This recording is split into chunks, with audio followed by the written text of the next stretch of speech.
Hello, welcome to another installment of Maths with a Black Rat. Today I want to talk about loci, or loci, or either way is okay to say it. If you say Loci, that's a Norse god. That's a different story. We want loci, or loci, and it's the plural of the word locus. And locus means a place, a location. It's just like the word location. So in geometry it means the location of all the points that meet a particular condition. And I want to look at 4 particular conditions in this video. So the first one to talk about is, suppose you have a given point, I'll call it P for point, and I want all the other points that are, say, 3 centimeters from point P. So we'll say all the points, and I mean the points on the sheet of paper, the points in the plane. I don't mean like going into 3D or anything fancy, just everything on the paper. All the points that are 3 centimeters from point P. Okay, so here's my trusty ruler. And I could do this. I could stick, 0 at my point and measure out a distance of 3 centimeters, and that dot right there is 3 centimeters from P, and I could place my ruler like so, measure off 3 centimeters. There's another point that's 3 centimeters from point P, and I could go around here, and I could go back around here, and I could do all sorts, and you realize quickly this is going to get tedious. And what's more, you're anchoring at 0 and you're swinging your ruler around. That means you want your compasses. You want a trusty pair of compasses. So you wouldn't want an untrustworthy pair of compasses, would you? You always want trusty tools. So you set it from 0 to 3, more or less. So that's my radius of 3 centimeters. And if you put the stabby end, technical vocabulary, that's the stabby end. If you put the stabby end at point P, then you can see that it measures off to the dots we drew before.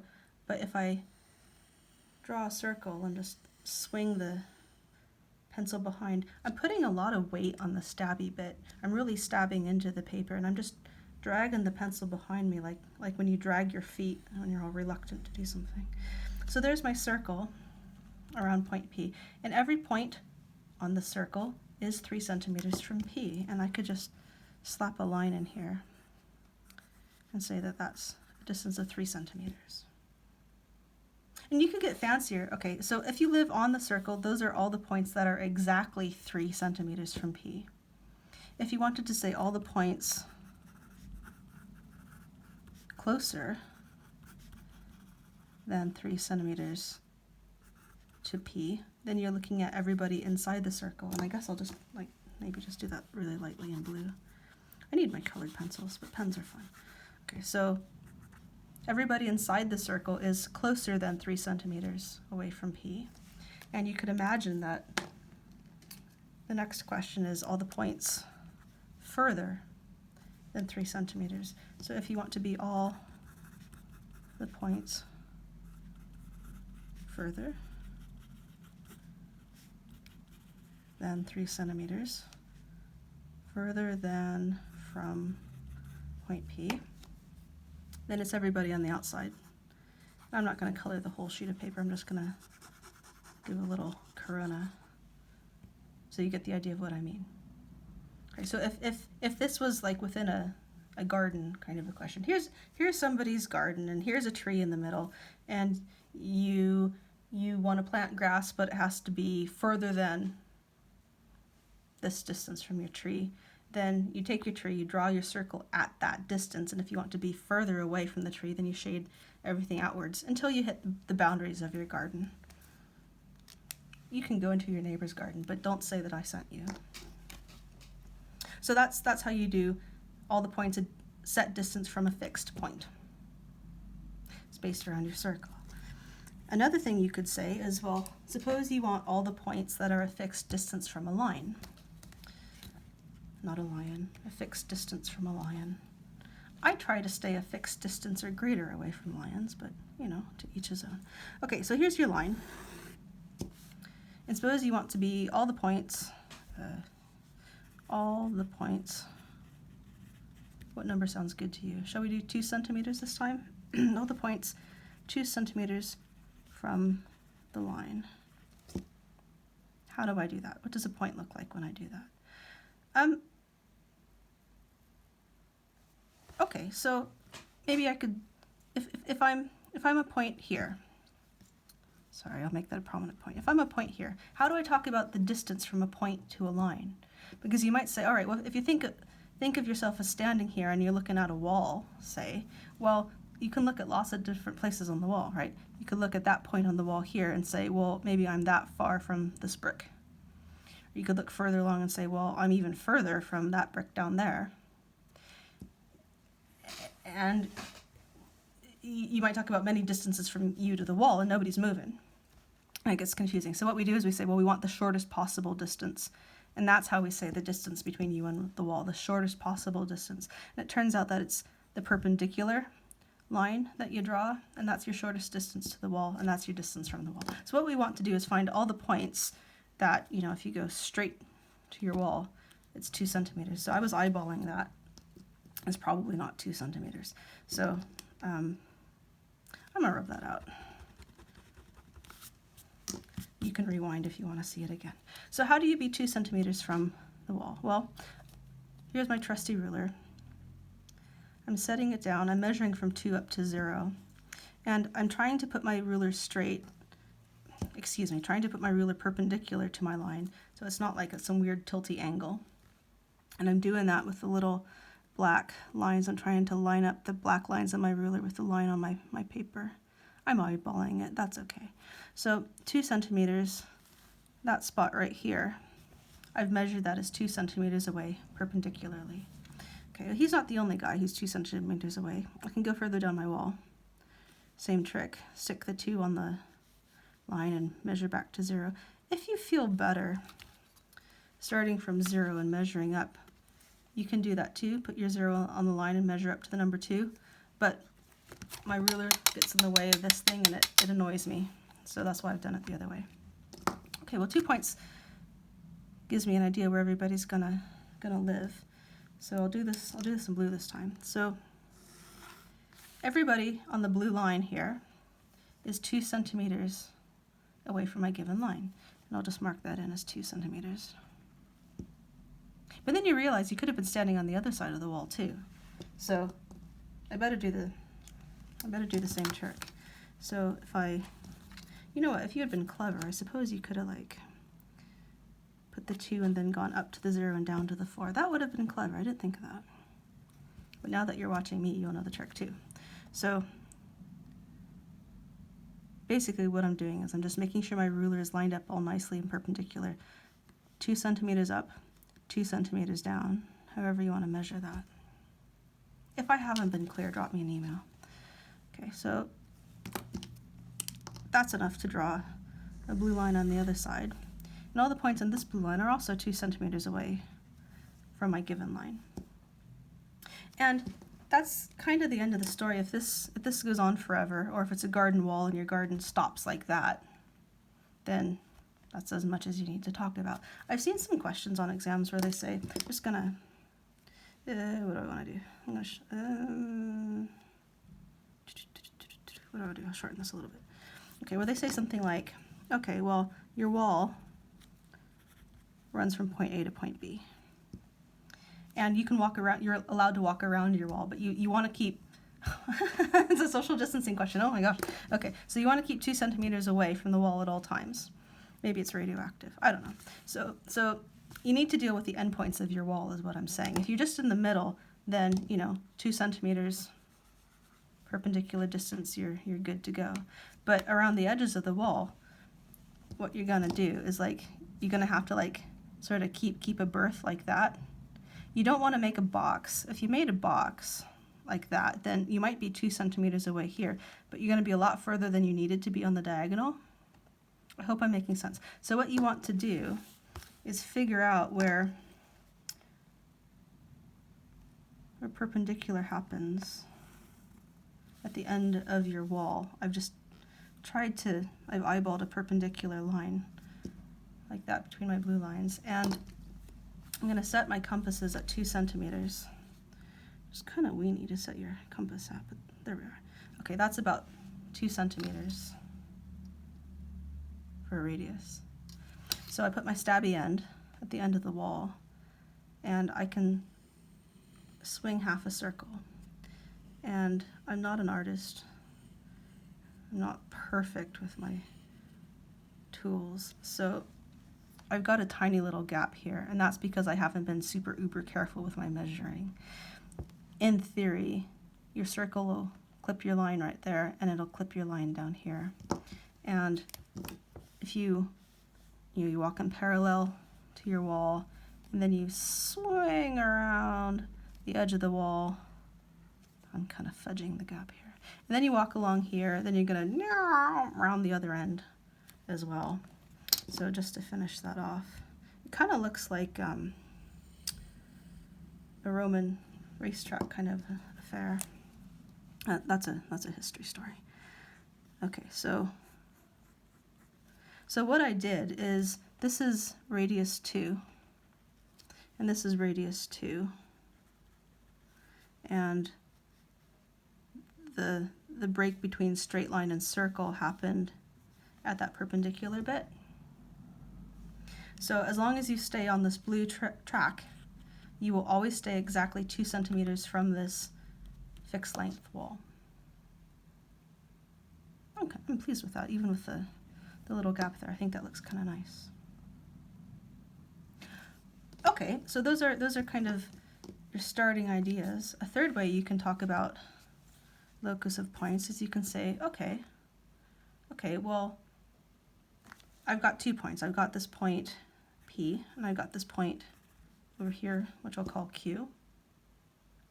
That would be a good hardware shop, P and Q.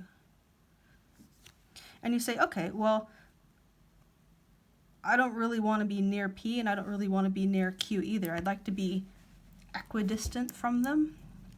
So that's one word to say it, equidistant. Equa meaning equal, and distant meaning distance. So equidistant means the same distance from each of those spots. So to be equidistant from points P and Q, and to try to get an eyeball idea of where you're going to live, you say, all right, well, that's my direct distance between P and Q, and if I want to be, if I'm right smack in the middle, then I'm the same distance from both of those guys. But there's other places I can be on the plane where I'm still equidistant. You could be up here, and that distance, does that show up on camera? I'll rub it out to do it nicely in a minute.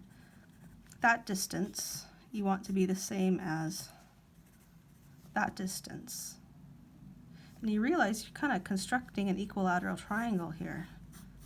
Yeah, you want that distance to be the same as that distance. And this should look an awful lot like your perpendicular bisector construction. And that's exactly what you do. So I'm going to rub this out because it's crummy artwork. And we'll do a nice construction. I'm a better constructor than I am an artist. You might challenge that. Okay, so to get the perpendicular bisector between P and Q, I don't need to draw the line. I can hold that in my head. What we do is we make your compass is a little bit wider than halfway. Put the stabby end at P. Swing high, swing low, sweet chariot, stab at point Q, keeping the same setting. Swing, swing, swing, swing. So my arcs cross. And if I connect those 2 points, I guess I'll do it in blue. Blue's nice. So that point to that point, there's my line. So if I live on the blue line, if I walk carefully, not straying from this blue line, then I will always be the same distance from point P and point Q. It's kind of nice if you have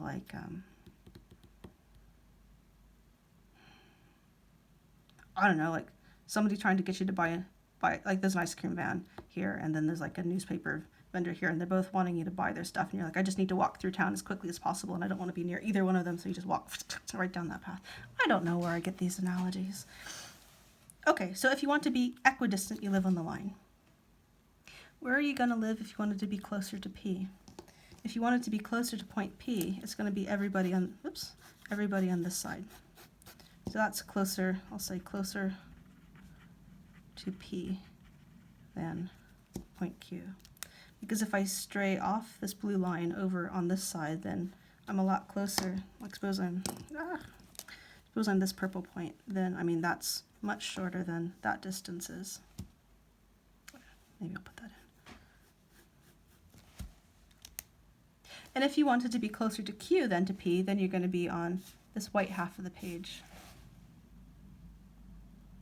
So that's how you be equidistant from 2 points or closer to 1 point than another point. The last one I want to talk about is how to be equidistant from 2 walls. And we generally do this like at a corner. So situation number 4. If you've got an angle,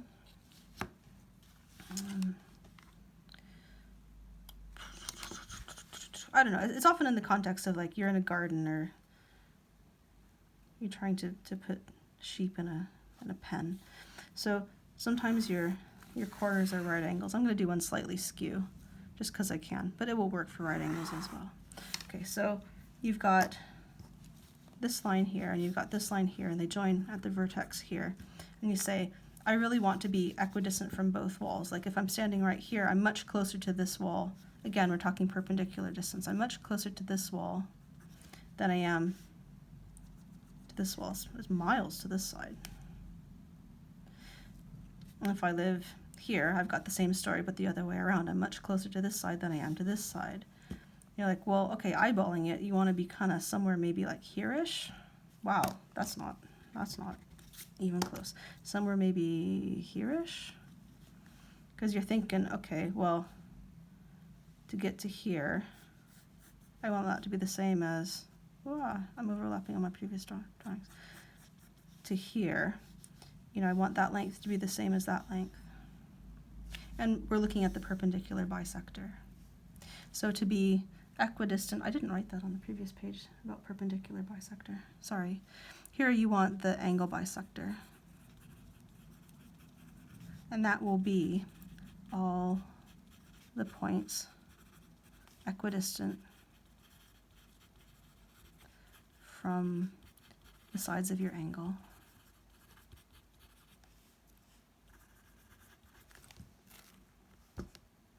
Okay, so here's my crummy artwork. I'll rub that out because it's not very nice to look at. Okay, so your construction for angle bisectors goes like this. You take your pair of compasses, set it to whatever, about yay big, and you want to mark off 2 points on the sides of your angle that are the same distance from the vertex. So you just go mark, mark, and these are the points we're going to work with. Now it doesn't matter if you change your setting at this point, but you need to keep it the same from each of these points. So you put your stabby point on that mark line and swing in the middle, and put your stabby point at the other mark, swing in the middle, and where they cross, you line it up at the vertex. And I think I'll use another color. I think I'll use orange this time. So if you are on this orange line, you are the same distance away, like maybe you're standing here, then your perpendicular distance to the line is something like that. And your perpendicular distance to this line is something like that, and those are the same distance. Or if you lived out here, you would be that distance away and that distance away. Or if you were really close up, you would be that distance away and that distance away, and those are the same distances. So walking on the orange line, you're all the points that are equidistant from the sides. If you wanted to be closer to one side or the other, Like if you wanted to be closer to this side, then it's all these blue points that are closer to this side than to the other side. Or if you wanted to be close to this side, then you need to live in the white shaded region. All these points are closer to this side. So if you have questions like you have a garden, that's not a question. Suppose you have a garden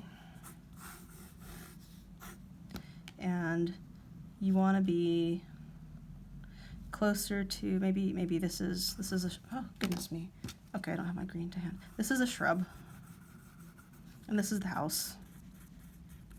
And you want to be closer to the house than the shrub, then you bisect your angle. And then you're closer to the house. Wow, continue that down to the bottom of the garden. You're closer to the house than you are to the shrub because this is your angle bisector. Boy, I hope that's clear. If it's not clear, send me an email. Okay, so I'm going to stop the video here, I think. Okay.